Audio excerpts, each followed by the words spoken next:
Well, basically we have a fundamental problem which is actually Napolitano's fault. None of the recent Italian governments have popular legitimacy.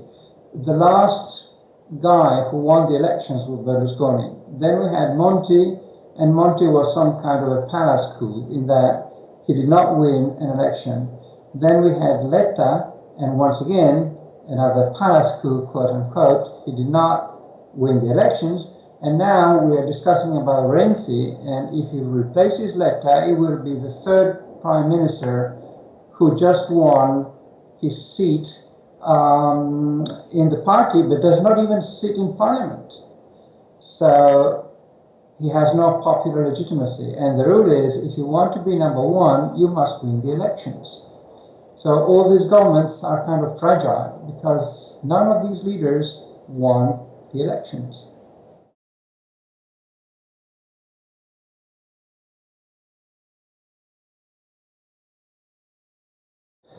Hard to say. Also because Renzi has broken his word time and again recently, so nobody really knows what he's up to.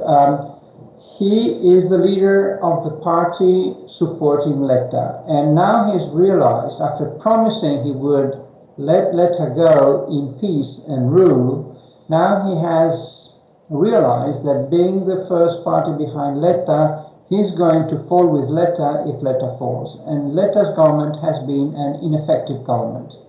So now he has to step in.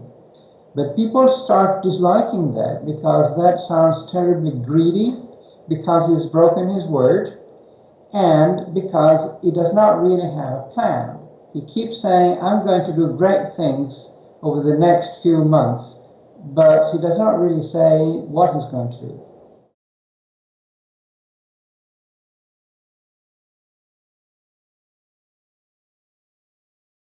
Well, that's a big question. Nobody really knows. He doesn't have a plan. He doesn't have an economic, say, recipe. So it's really, let's wait and see.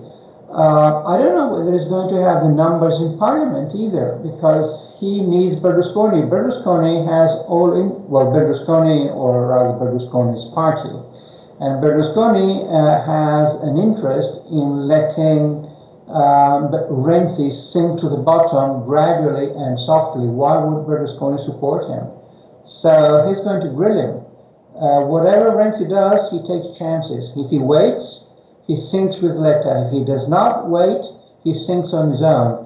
Berlusconi, oddly enough, right now is in a win-win situation.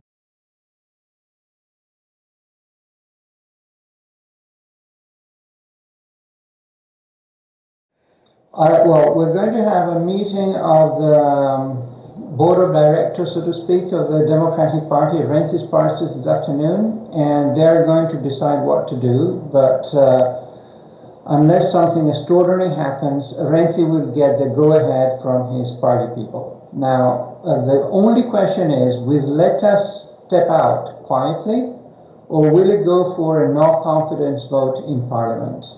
Renzi hopes it's going to be a quiet succession.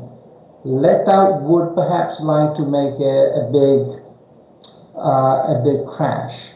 We'll see. In 12 hours, we know the solution. But I doubt that Renzi will step back. Now he's told everybody he wants to be number one. He even has a list of ministers.